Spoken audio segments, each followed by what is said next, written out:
자, 우리 새해 주위 분들과 많은 인사를 나눴을 것입니다. 덕담으로 인사를 나누죠. 다사다난했던 한 해가 지나고 새해가 다가오고 있습니다. 지난 한 해 어려운 여건에서도 보살펴 주심에 머리 숙여 깊은 감사를 드립니다. 다가오는 새해도 하시고자 하는 일 잘 되기를 바랍니다. 가정과 직장에 행복과 건강이 항상 가득하기를 기원합니다. 이런 덕담으로 새해 인사를 많이 나누셨을 것입니다. 새해 인사의 주된 키워드는 아마도 행복일 것입니다. 복일 것입니다. 행복이라는 것은 이제 자신이 원하는 어떤 욕구나 욕망이 충족된 어떤 상태, 그래서 거기서 느끼는 어떤 만족, 어떤 즐거움, 그것을 느끼는 상태라고 말하는 것이죠. 그러나 우리가 이 세상에서 완전한 만족이 있을까? 또 이 세상에서 절대적인 행복이 있을 수 있을까? 행복이라는 것 안에는 어떤 만족, 기쁨, 즐거움, 또 재미, 웃음, 어떤 평안함, 이런 것들이 있을 것입니다. 그런데 대부분 우리는 자기가 가진 것보다 훨씬 더 높은 기대치를 가지고 추구한다는 것이죠. 그래서 우리에게는 행복이 없습니다. 절대적인 행복은 찾아볼 수가 없는 것이죠. 어떤 연구에 의하면 GDP 15,000불 이상 되는 나라의 경우에 소득이 그 이상이 되어도 행복감에는 큰 차이를 보이지 않는다는 것입니다. 물론 경제적으로 너무 어려운 것도 경우에도 행복감을 느끼지 못합니다. 그러나 어느 수준, 소득 수준이 이상 되면 더 많이 가진다고 해도 더 행복을 느끼는 것은 아니라는 것이죠. 그러니까 적당하라는 것입니다. 인간의 욕망은 끝이 없다는 것이죠. 때로는 우리가 진정한 행복을 찾기 위해서는 내가 가진 욕망을 내려놓는 것이 오히려 행복을 찾는 비결일 수도 있을 것입니다. 요즘 감옥에 가는 사람들을 보면 참 안타까운 마음을 금할 수가 없습니다. 저분도 한 집안의 가장일 텐데, 저 사람도 참 열심히 살았던 사람이었을 텐데 참 안타깝다. 참 머리도 좋은데 좋은 대학을 나왔는데 어떻게 저렇게 됐을까? 한마디로 욕망 때문인 것이죠. 우리는 적당한 선이 내서 우리가 만족하고 행복을 누릴 수 있는 그런 새해가 되기를 원합니다.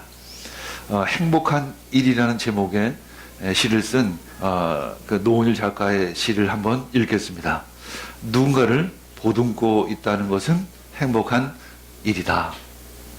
나무의 뿌리를 감싸고 있는 흙이 그렇고, 작은 풀잎을 위해 바람막이가 되어준 나무가 그렇고, 텃밭에 상추를 둘러싸고 있는 울타리가 그렇다.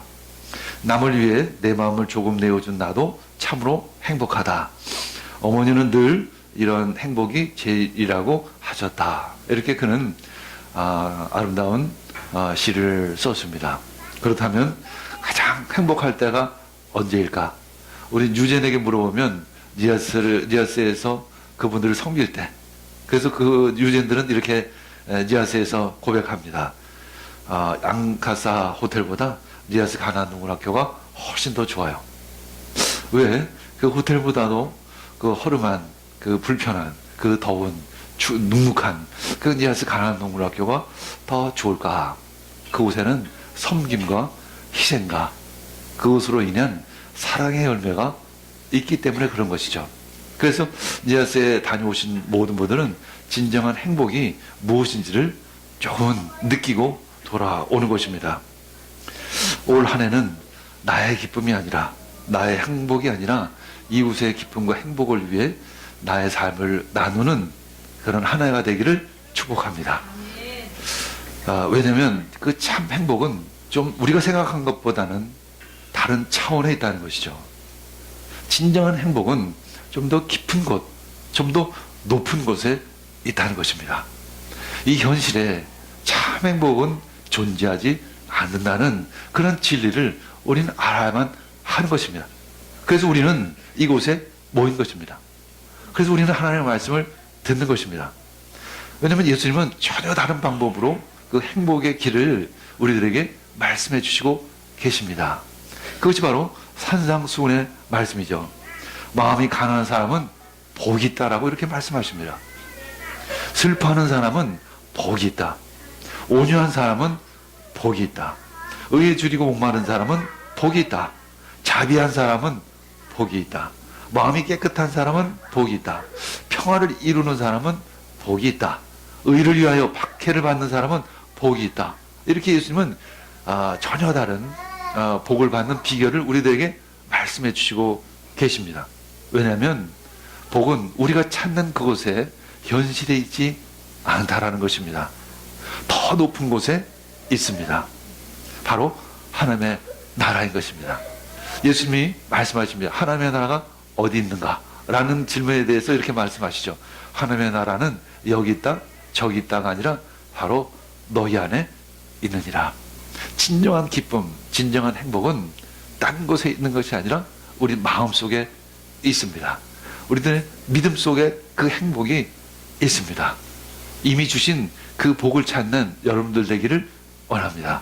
그래서 그것이 바로 가나안 운동에서 얘기하는 그 김용기 장로님이 얘기하시는 복민 사상이죠.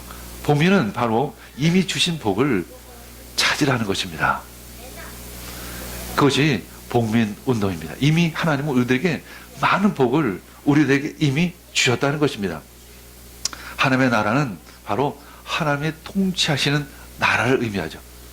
하나님의 통치하시는 나라는 도대체 어떠한 나라일까? 작년 2016년도에 대한민국을 보면 반대로 생각하면 될 것입니다. 작년 한 해 대한민국의 모습은 무질서와 혼돈이었습니다. 왜냐하면 통치가 제대로 이루어지지 않았기 때문에 그런 것이죠. 더 나아가서 통치자가 바로 서지 못했기 때문에 그런 것입니다. 무질서한 것입니다. 그러나 하나님의 나라는 질서입니다. 질서가 바로 하나님 나라의 키워드인 것이죠. 여러분들 삶 속에 하나님의 말씀으로 질서가 잡히기를 원합니다. 시편 110편 1절 읽겠습니다. 주님께서 내 주님께 말씀하시기를 내가 너의 원수들을 너의 발판이 되게 하기까지 너는 내 오른쪽에 앉아 있어라 하셨습니다. 앞에 주님 또 뒤에 내 주님, 이 두 주님이 나옵니다.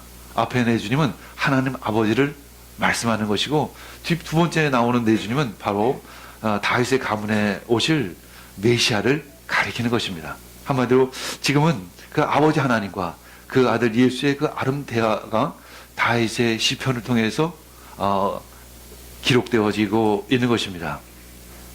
다윗은 그 예언적인 그 환상을 통해서 하나님 아버지와 그 아들 예수 그리스도께서 나누는 대화를 이렇게 기록하고 있는 것이죠.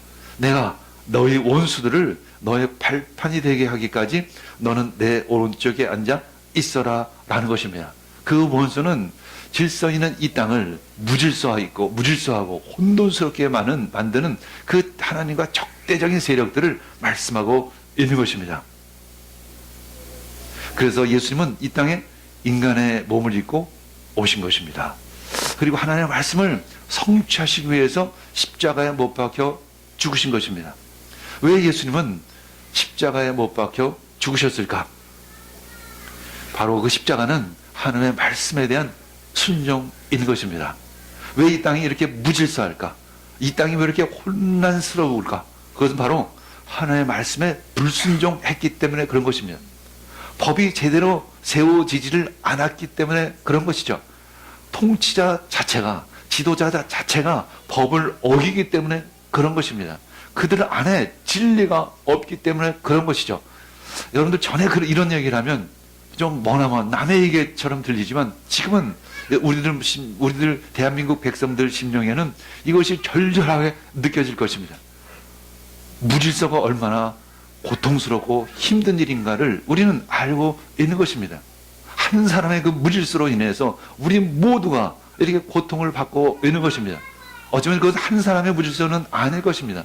우리 모두의 불순종일 것입니다. 이제 예수 그리스도께서는 그 십자가를 통해서 하나님의 말씀을 따라 순종하는 것입니다. 완전히 순종한 것입니다. 100% 순종한 것입니다. 그래서 하나님의 말씀을 성취해 하신 것입니다.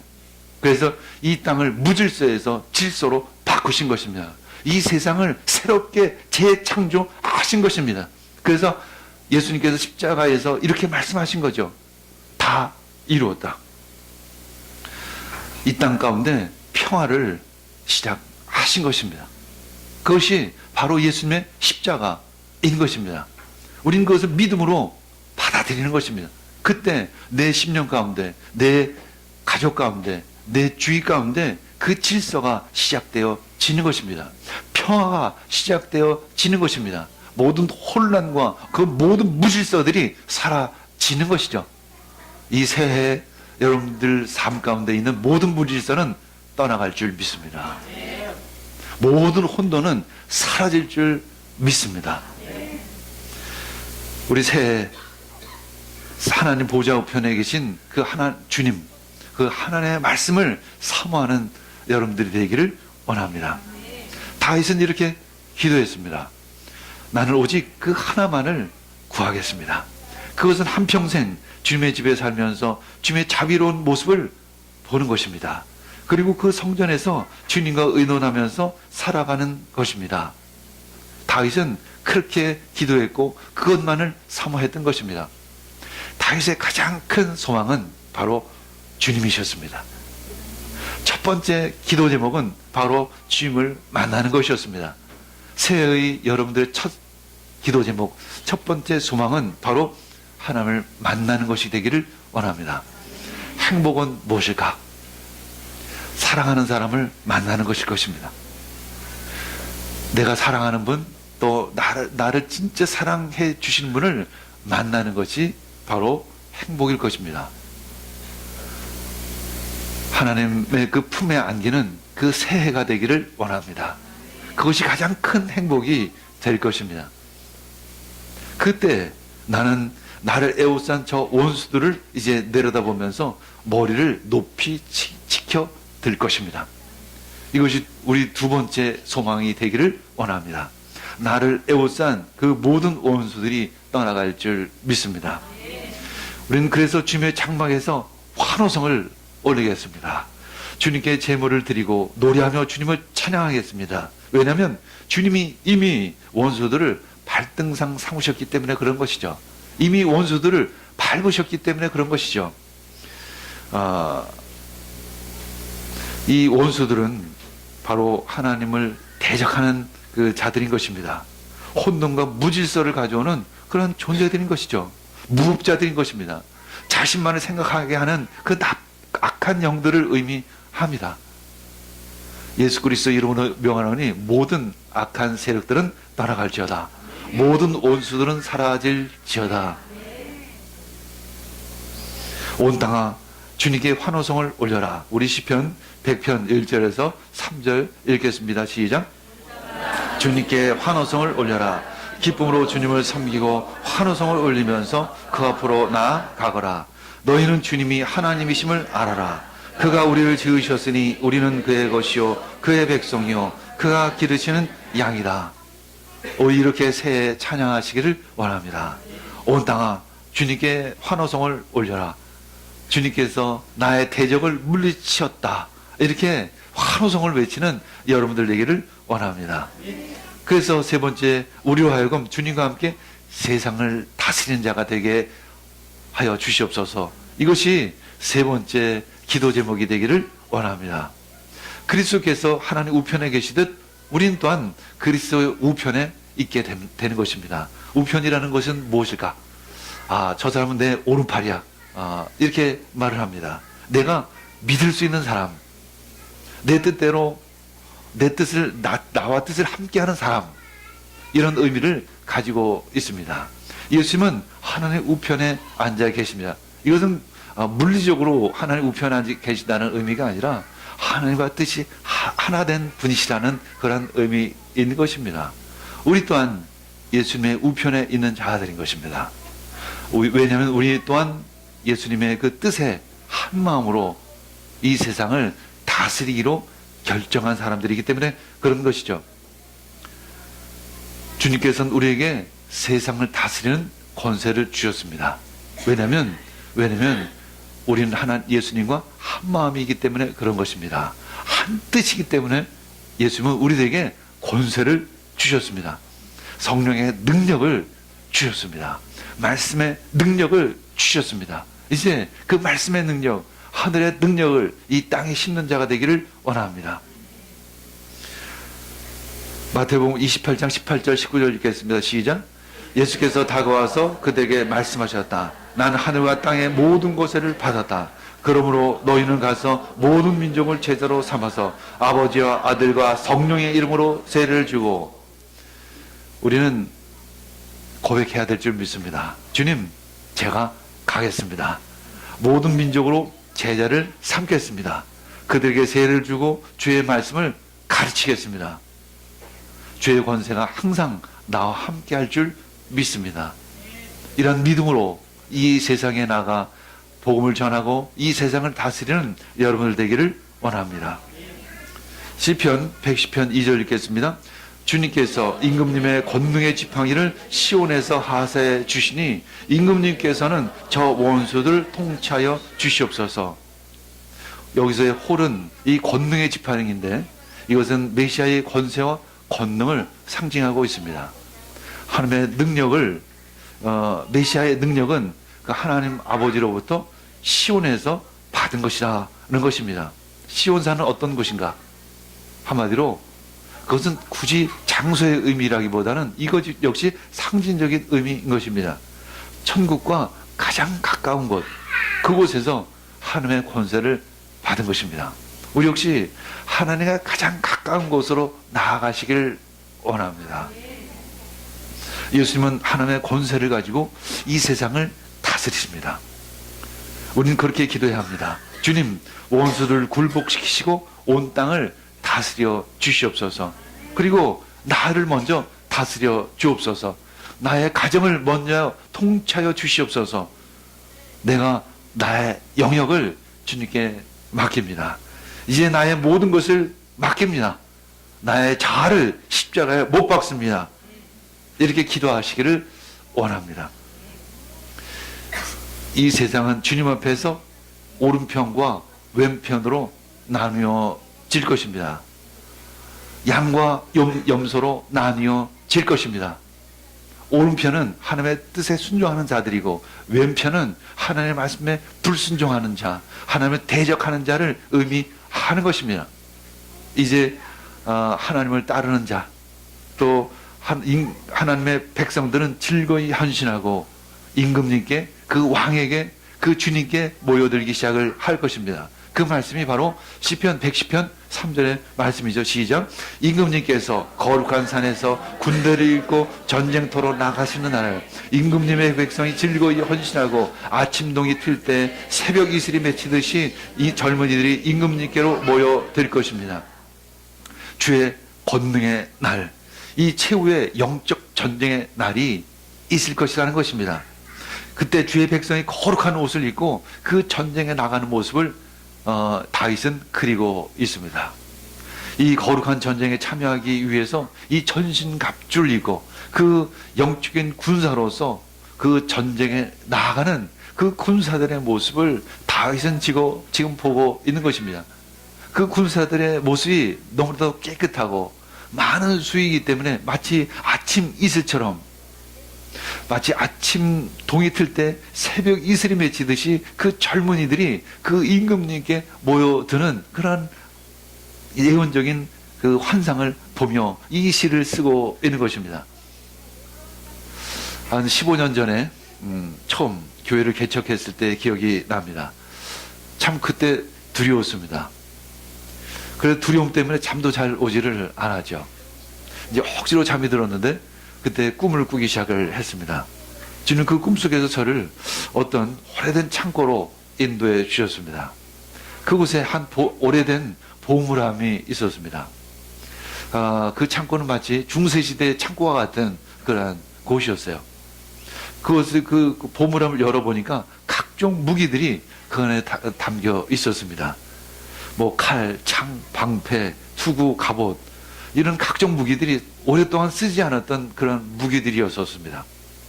지금에서 이제 그 무기들이 도대체 어떠한 의미인지를 알 수 있게 되었습니다. 바로 하늘의 능력인 것입니다. 하늘의 능력을 땅에 심어야 하는 것이죠. 참 그리스도인의 모습을 다윗은 지금 보고 있는 것입니다. 하나님의 군사들의 모습을 지금 바라보고 있는 것입니다. 그 모습이 새벽 이슬 같은 그러한 모습이었다는 것이죠. 그들의 모습이 마치 청년처럼 보였다는 것입니다. 그들 모두가 주님께 나아가고 있는 모습을 다윗은 지금 보고 그것을 찬양하고 있는 것입니다.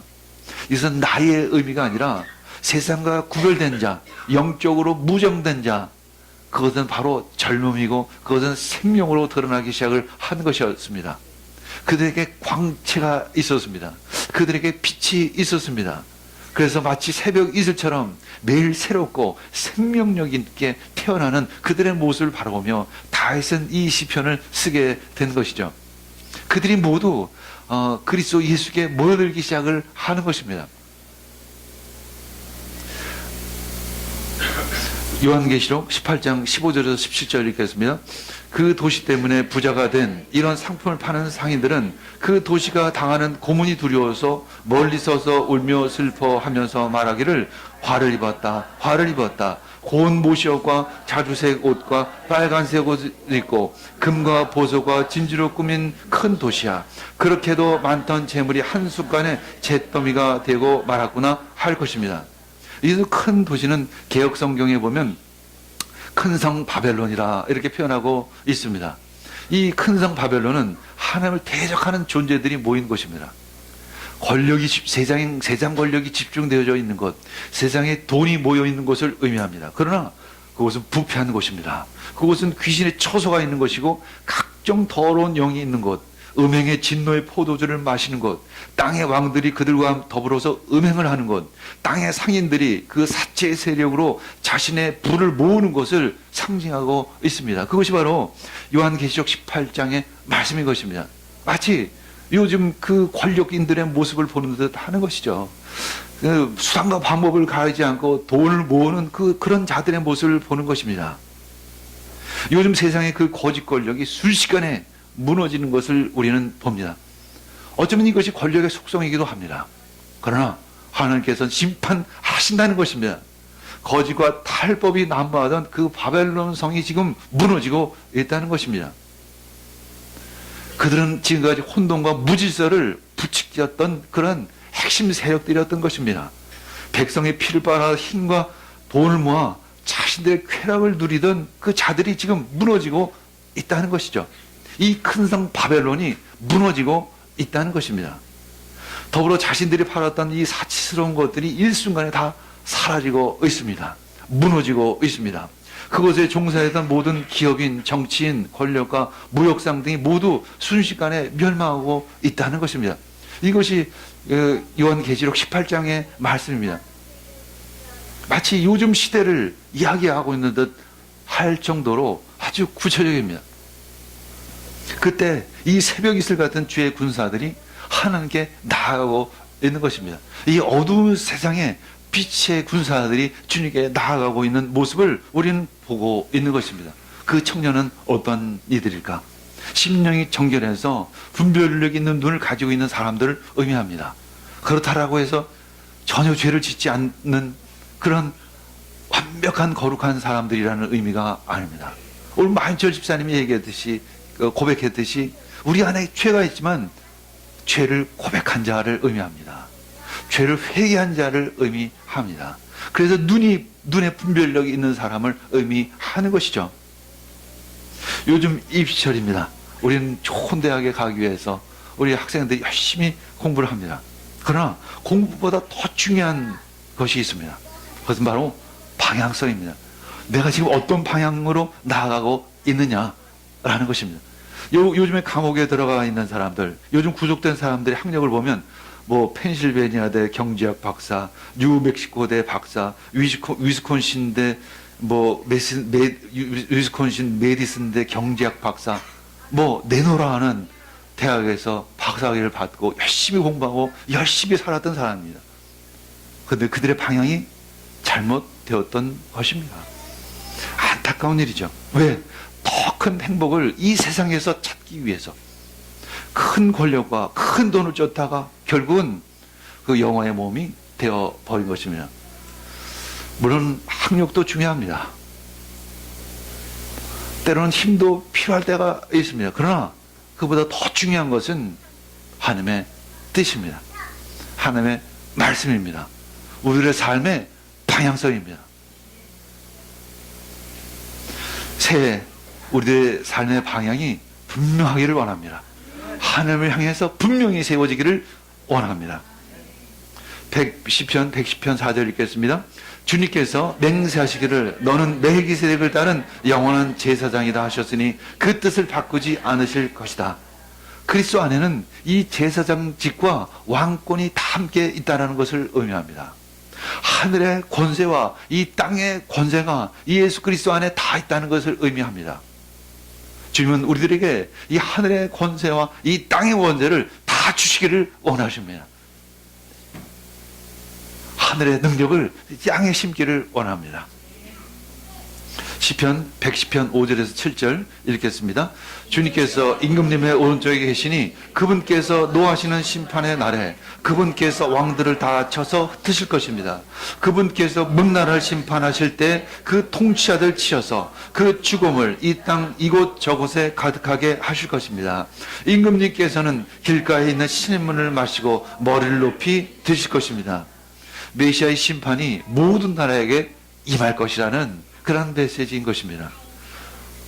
예수 그리스도께서는 원수들을 한 명도 놓치지 않고 모두 격파하기 위해서 어떤 휴식도 취하지 않으시고 흐르는 시냇물에 잠깐 목을 축이고 다시 적들을 향해 나아가고 있는 그런 군사의 모습으로 다윗의 눈에 지금 비춰지고 있는 것입니다. 에베소서 6장 14절에서 18절 읽고 말씀을 마무리하도록 하겠습니다. 그러므로 여러분은 진리의 허리에 동이고 정의의 가슴막이로 가슴을 가리고 버텨 서십시오. 발에는 평화의 복음을 전할 차별하십시오. 이 모든 것에 더하여 믿음의 방패를 손에 드십시오. 그것으로서 여러분은 악한 자가 쏘는 모든 불화살을 막아 꺼버릴 수 있을 것입니다. 그리고 구원의 투구를 받고 성령의 검, 곧 하나님의 말씀을 받으십시오. 온갖 기도와 간구로 언제나 성령 안에서 기도하십시오. 이것을 위하여 늘 깨어서 끝까지 참으면서 모든 성도를 위하여 간구하십시오. 하나님 바울 사도를 통해서 우리들에게 이 말씀을 주시는 것입니다. 영적으로 무장하라는 것입니다. 영적으로 긴장하라는 것입니다. 그것이 바로 죄의 청년인 것입니다. 죄의 청년이 하나님 앞에 주 앞으로 나아가고 있는 모습이 우리들 눈앞에 보입니다. 또한 우리들 역시 그 많은 아침 이슬 같은 청년들 틈에 함께 있음을 보게 됩니다. 그것이 바로 새해 주시는 우리들 가정 가운데 주시는 우리 교회 가운데 주시는 말씀인 것입니다. 부흥이 우리 교회 가운데, 부흥이 우리 가정 가운데, 이어들 가운데 있을지어다. 기도하겠습니다. 주님 감사합니다. 오늘 이 새해 이 새 말씀을 주시니 감사합니다. 이 새벽 이슬 같은 그 주의 청년들이 주님 앞으로 나아가는 모습을 우리가 봅니다. 주님, 우리 모두가 새벽 이슬 같은 주의 청년으로 주님 앞으로 달려가는 새해가 되기를 원합니다. 이 모든 말씀 예수님의 이름으로 기도합니다. 아멘.